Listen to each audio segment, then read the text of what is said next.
Hello, everyone. Welcome to our workshops, our YouTube workshops. Topic today, adaptation, the great adaptation. How do we stay grounded when the ground is moving? My colleague Lisa Fortuna was describing how children drew trees after Hurricane Maria, and they had very strong, standing straight type of trees, and then they had bending trees. And the trees that stood straight ended up falling, and the ones that were able to bend came back up. Lisa Fortuna actually is the head of psychiatry at University of San Francisco Medical School, and she will be joining us for Sessions Live, our annual conference in November coming soon. But I'll come back to that in a moment. When our recent newsletter came out, we had some wonderful responses from people who had their own image that came to mind to the word adaptation. One spiritual counselor was writing, it really depends on what type of tree you are. So I closed my eyes and I started to imagine the kind of tree. The willow, although she weeps over the water, is actually always bent over. The mighty oak believes that it's kings and grows to poke a hole in the sky. But when the wind comes, the weeping willow lives and the oak falls. I thought that was such a beautiful response to what we were writing about adaptation. Someone else talked about the Avatar, Last Airbender, and someone else wrote about the resilience. Actually, it was a nicer word. It was called the trifecta of resilience, which is bending, perspective, and attitude. The trifecta of resilience. So the idea is all the same, though, right? When you have flexibility, you can bend without breaking because you know that you are connected at the root. And part of the reason that I like these images is because bending is really important to me. I bend daily physically. I basically don't even get out of bed without bending. It's the stretch that awakens the body and expands our edges. In all these positions, I raise my hands right now. We can all do this. I extend, I breathe in, I extend, and then I bend as I breathe out. And the more I breathe out and the more I bend, and bending is external and internal all at the same time. And then I go to the other side, actually, like a wind that blows through a tree. You know, bending is flexibility, it's agility, it's nimbleness, physically speaking. But psychologically speaking, bending is what we're called to do when we can't change our circumstances, when we can only change the way that we react to them. In business these days, people call bending pivoting. Immigrants have been adapting all along, so they adjust, they acculturate, they do this forever. Children learn by imitating and then by identifying and then by internalizing. That is psychological bending. It's what many of us call adaptability, and it is an essential part of resilience. And this is the theme of our workshop today. So, since we're not going back to normal, we have to look at what will change, what will stay the same, and what is required of us to meet this moment. Okay, but first, let me set the stage. Hello, everyone, and thank you for joining me for Letters from Esther Live. It is my monthly workshop series that helps you reflect and act and develop greater confidence and relational intelligence in all your relationships. This series happens monthly on YouTube and on Facebook Live. For more from Letters from Esther, you visit estherperel.com/blog. And I invite you every month here on YouTube and on Facebook to discuss the newsletter. So we read it, we reflect on it, we come together, we discuss it, and then we will end today with a Q&A as well so that we can also talk together about some of these ideas. And as always, I encourage you to have a notebook, to take notes, handwritten, typed, whichever. But Have it available so that you can track your own progress as you develop your relational intelligence. And if you like what you learned today, be my guest. Subscribe to my YouTube channel. Then we are even more connected. This month, all over, I'm focusing on the theme of adaptability. It's also going to be the theme of my annual Sessions Live conference, which takes place in November. It's a virtual conference. It's 3 Saturdays in November. It's for therapists, coaches, and all professionals who work on health, mental health, and wellness. If you'd like to learn more, or if you want to register for Sessions Live, you just click the link that is here in the description. And then I hope you stay all the way through so that we go to the Q&A together. Now, what is the moment we are in? Because for me, a lot has changed in these last couple of years, and I have changed a lot. So let me ask you first in the chat, have your changes been more reactive or proactive? If you take a look, have most of your changes been in response to external circumstances or to internal drives, needs, experiences? Again, have your changes been more reactive or more proactive? Take a moment, scan, think, and then respond. Have most of the changes been in response to external circumstances, or have you felt an internal pull to change? Then, what helped you most in these circumstances? What helped you with the changes? And I often think, in polarities. So on one side, I see, some people who, when they address change or circumstances that demand change, they want to stand strong and tall. They want to hold on to their routines and their beliefs. They try to keep normalcy as much as they can. And then some other people here probably went in the opposite direction. You felt a pull to change everything all at once. You wanted to quit your jobs, move somewhere else, put your stuff in storage, and change your relationship status. Anything else that matters, really? So for those of you who answered holding on tight, did your life stay the same? And for those of you who answered change everything at once, did you change too much? Stability and change, and homeostasis pull that tries to maintain that equilibrium. The key to not falling too far in either direction is adaptability. So let me take a look at what you write here. A little bit of both, proactive due to having COVID. My creativity helped me with the reaction. Creativity was the strength. Yes, yes, yes, yes. Both depending especially on how resourced I am or not.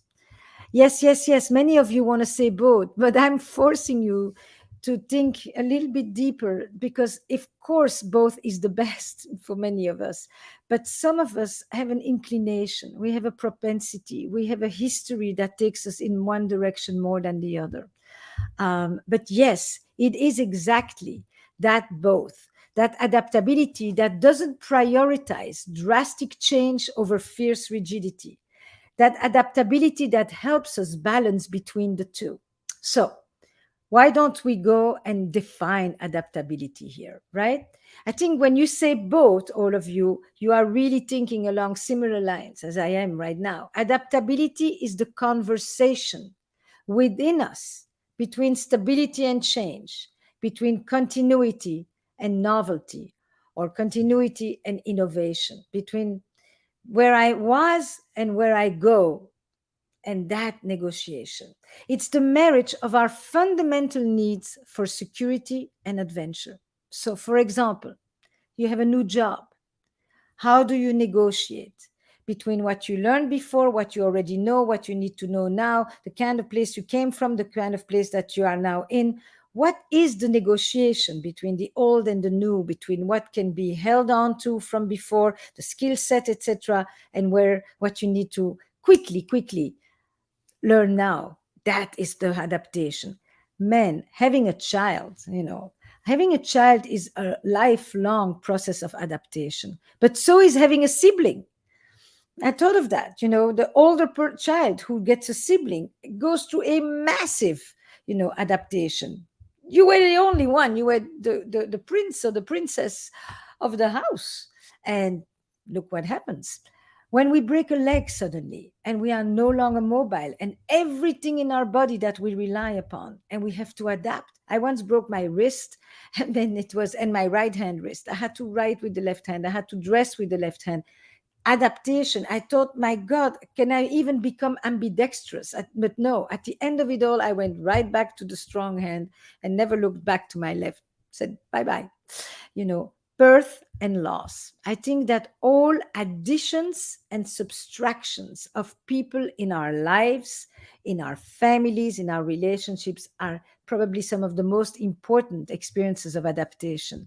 Relationship changes, which goes together. It's a loss. It's the same idea. The breakup, is a major, major one. Boundary changes is an adaptation. Continuous negotiation. When I go running and I realize I can't do what I used to do, it's an adaptation. Really, when I look at the majority of important life cycle transitions, I'm thinking of it in terms of adaptation and the flexibility that is required. Every living organism, every human being, every living organism in nature continuously adapts to both internal and external stimuli. What I was asking you, internal pulls, experiences you had on the inside or things on the outside, changing circumstances. I think it's such a useful framework. Adaptability is our ability to bend and come back to center over and over again. It increases our flexibility each time, whether we're in our daily stretch or whether we're in the fight for our life. Proactive after my first breakup, yes, but reactive since the pandemic. Hello from Israel, but that doesn't tell me what you are adapting to. Hello, hello, Israel. Adaptation towards security is the key. Tired normalcy for 15 years, flop, now moving into change mode. Proactive changes can only happen from a place of peace and comfort. People under stress and duress have no choice but to be reactive. Agreed, agreed. What helped me was to identifying needs that weren't being met and proactively deciding to meet them. Beautiful.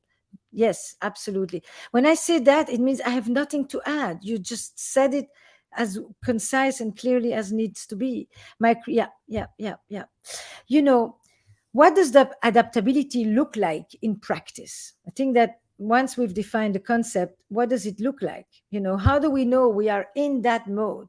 And it really helps to make a list of some of the changes that you made. So that's exactly why these examples are so important, and reframe them in the context of adaptability. So I just jotted a few down for me for the last year. Adapting meant having a practice where I see patients from home in remote work, something that's inconceivable as a therapist. You have to have an office. The office is the ritualized place where this whole ritual of therapy basically takes place. My supervision group, which I had really listened to every few months, suddenly back to weekly meetings because we needed to collaborate and to offer support to each other. That was adaptability. I found time for it. It just was like a non-negotiable. And interestingly, we were under stress and duress, but we were not reactive. It's an interesting thing. We still managed to do this as an affirmative expression of what we all needed. If we're going to be available for all our patients and we are going through parallel process, we need to feed ourselves. We'll be here at 8 o'clock. That hour will become sacrosanct. I adapted my kitchen into a stage for a free virtual workshop series. And my team and I adapted the prompts that we had long used in my office and on my podcast and in my talks, and then turned them into the card game. Where should we begin? The game of stories, because play is a risk-free way to practice being adaptive.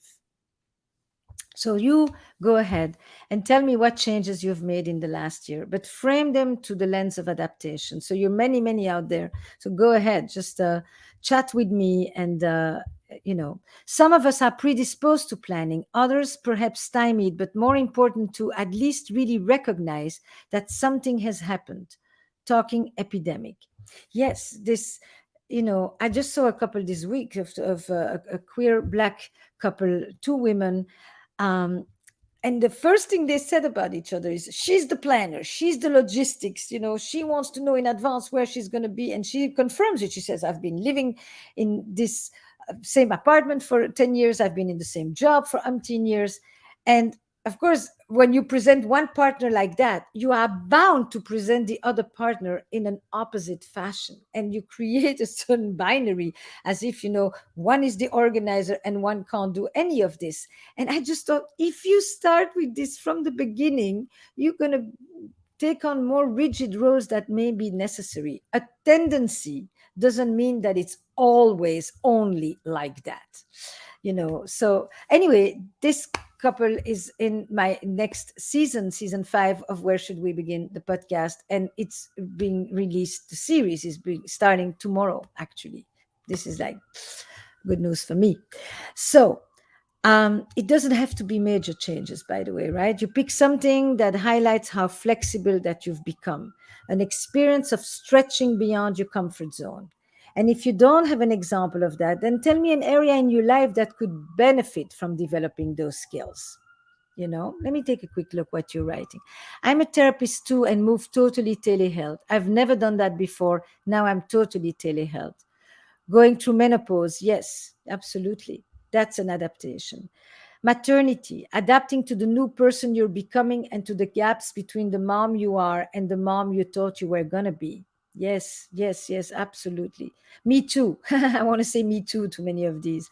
Adapted to a new city, a new home, and a new flow, including school in the mix. Yes, multitasking, motherhood, work, teacher, wife. Yeah, tell me about that. Yes, those are all experiences of adaptability. And we posted actually the same question on Instagram. And I mean, we got so many. I was asked by one of my team members, what's it like?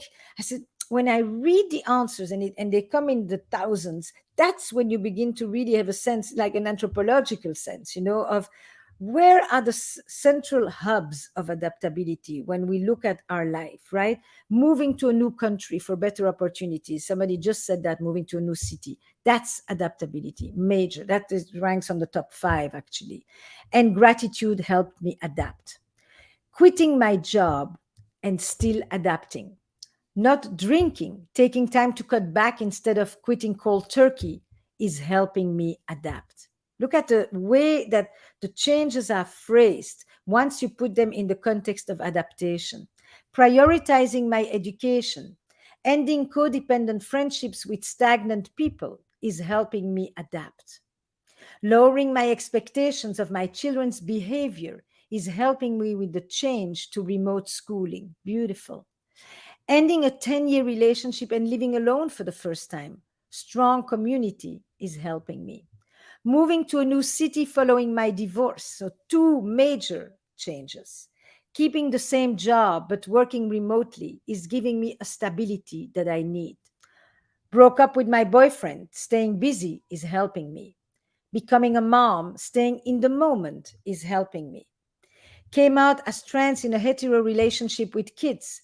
Therapy, writing, and communicating are helping all of us adapt, because this one is a collective experience. One person's change, a whole group adapts. And I, of course, am always delighted when I see so many of you say that therapy is helping you adapt to some of your biggest changes. So, before I start with some takeaways, start sending your questions in so we have time to address a few of these. But here's what I would like for you to take with you. This is for all of you who said that you could use a little help with developing adaptability skills, or perhaps even recognizing ways in which you've already been adapting all along. That's why I like the way that the question is framed. This is the change, and this is what helped me to get there. This is how I'm adapting to the change. That in and of itself is an action oriented, resource oriented, resilience oriented way of thinking about change, and hence linking it with adaptability. Some of the questions that I want you to practice on, they actually basically all come from my card game. They've all found their way into the card game because they are so useful. The card game you find at estherperel.com/card game. But go ahead and answer them when you get some time for yourself. Question one: when was the last time you changed your mind? Changing our mind is an experience of adaptability. What's the best piece of advice that you've ever received? That means that you may have done something with it or stopped doing something. Either way. When was the last time that you took a big risk? What is a part of yourself that you need to break up with? What experience of adversity made you stronger? What resources do you draw from? Family and community in hard times. I would almost want to put that question on top. It is such an important question. Now, when you answer the resources that you draw from family and community, it doesn't always mean that it's the good resources that people passed on to you. Sometimes it's the corrective experience of things that you didn't get, but they too became resources in response to something that was first reactive and now is proactive. I find these questions really helpful for looking at how far you've probably already come in developing this skill set. So let me go and see a moment what you are sending me in terms of questions. Yes, losing my husband, lost friends, changing my emotional patterns, and a few more of the changes. A health issue forced me to make changes in my life. That one adaptation has created countless changes in health, wealth, and relationships. Yes, I think this is a very important thing you're highlighting, is that one adaptation here has ripple effects. The parts of us that are so interdependent, so that when you make a change here, it connects with 3 or 4 other areas of our life. Yes. How do you continue to adapt when you feel like it's easier to fall back into old habits that no longer serve you, where and who you are? Look, I think that communities of support and bodies of accountability. I mean, there's a lot of things I do that I can't just always sustain, but I reach out to people for whom this particular issue is more easy, and I just have them support me, encourage me, remind me, hold me, and even tell me that when I flunk on some things, we go right back. It doesn't mean that because I missed one thing or one day that the whole thing is now in vain and I can start from scratch. It's just keep you. It's like bicycling, learning to bicycle, and you fall off. You don't start to put the whole bike back in pieces. You just go right back on and you start pedaling again. And then after a while, you begin to hold the steering wheel yourself. You no longer need the little wheels at the back, and you no longer need a person holding you right next to you and running on your side. And you begin to basically internalize your change. The other thing is admit it. It's tough sometimes. And, on occasion, you just feel like it's really, really hard, whatever the changes that you're talking about. But that's the way that we hold on to it. This image that I described to you before, that children first imitate, this is true also for immigrants. First, you imitate, you do what other people do, but you don't necessarily own it. Then you identify, and then you internalize, and it becomes yours. And that takes time. Really, time, not in days, not even in months. Sometimes it's in years. It takes time to internalize major changes of lifestyle, of values, of relationships, of losses, of births. These things accompany us throughout. They're not just like, and that's it, it's done. How do I explain adaptations I need to make that affect and may offend the people I love? Beautiful, beautiful. Um, I am about to change jobs, leave city, move, whatever the big things that you're saying. And it's going to be hard for me. And I know it's going to be hard for you too.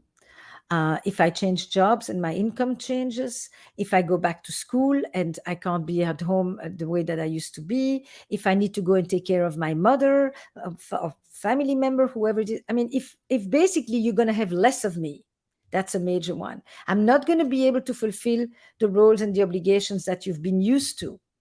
This is a very significant one. It's like people are used to us being a certain way in relationship. I count on you for this, they count on you for that, and you won't be able to count on me for these things anymore. And here's the thing: you A, acknowledge it, you B, let them sit with it. You may feel bad about it and guilty and for it, but they will be the ones that absorb it and adapt. This is the interesting thing, is that the adaptations that you are making are going to mandate adaptations that they are going to need to respond to the changes that you're making. And we often adapt to things that we don't particularly like. That's the other thing. It's not always a positive trend.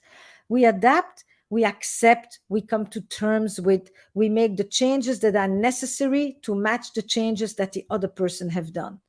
You have become a parent, I am a parent too, or you are a parent, I am your partner. I am going to need to understand that that means that I have to adapt to the changes that you are going through. If I still think that you're going to give me the same amount of time, the same amount of attention, the same amount of resources, the same amount of money, that ain't going to happen. So you have to let the other people sit with their distress. If you just want them to say it's okay, it's okay, if you don't want to feel the guilt of the change or the stress or the tension that or the surprise that it brings to other people. It's very interesting. I went last night to a goodbye party of a very, very close friend who's moving to work abroad. I cheer her, but at the same time, I'm well aware that majority of the people who were at this goodbye party, I am not going to see unless she comes to visit. And those are people that are in my sphere, even though they're not close to me, but I'm used to seeing them through her. And I'm going to miss her tremendously. I am having to think about how I'm going to restructure my life without her here. I have to adapt to her changes to which she is adapting. These are chain events with degrees of interconnection and interdependence. That's just how it is. How might someone encourage positive personal development adaptations from a spouse when expecting during significant from a spouse when expecting or during significant life changes? Look, urging other people to change is a real, especially in relationship, it's really interesting. Sometimes people welcome it and they say, I'm so glad you're suggesting this. I'm going to do it. I think it's a great idea. Easy peasy. But sometimes you're trying to tell the other people to change something and they come back with defensiveness. They feel attacked, they feel criticized, they don't like it, or they're telling you they're already doing it and you're thinking, yeah, not really. And then it becomes the whole dynamic of how do we support the changes of others in a way that doesn't make them say no, or you won't make me. And it becomes a battle of differentiation inside the relationship. So it's always interesting to find a way in that says, I'm saying this because I care, I say this because I think you may really benefit from this. And then you have to be able to sit with the time it will take for the other person to say yay or nay, and not shove it and justify and convince and go into exercises of persuasion. Because the more you want to persuade, the more the other person is going to be more likely to not say yes, of course. So it's a very titrating experience how we go into encouraging other people to do things which we think would be good for them without knowing if they agree that this actually would be good for them too.